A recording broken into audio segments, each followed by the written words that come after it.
üks kuldne lause, kui teil on konfliktsituatsioon näiteks kellegiga või tunnete, et kõik käib üle pea, siis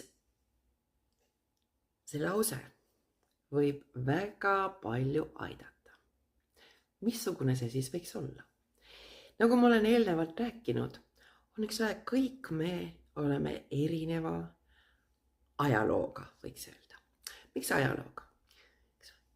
Eeldada, et kaks inimest võiksid saada täpselt samamoodi samast asjast aru, ei ole praktiliselt võimatu, see on ulme, võiks öelda. Sest et kõik lähtuvad sellest, mida nende kogemused, õpitud teadmised, kuidas nad eelnevalt on käitunud, mis siis toimus, samamoodi kuidas lähedased käitusid või kuidas moodi üldse peaks asju lahendama, see arusaam sellest on alati erinev.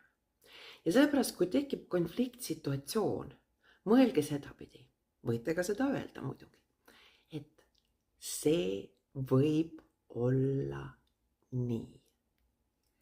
Sest tegelikult see on ju tõde, kuivõrd tema vaatenurgast lähtuvalt, tema arusaamisest lähtuvalt, see on nii.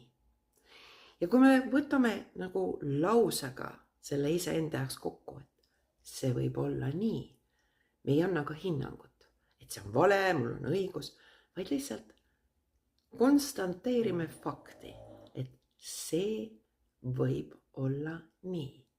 Ehk siis ärge minge kaasa, vaid lihtsalt vaadake, et tõesti kellegi teise nägemus on teine.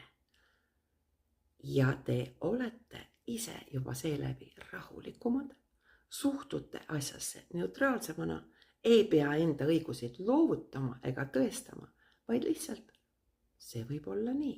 Nii et kasutage seda lauset kindlasti.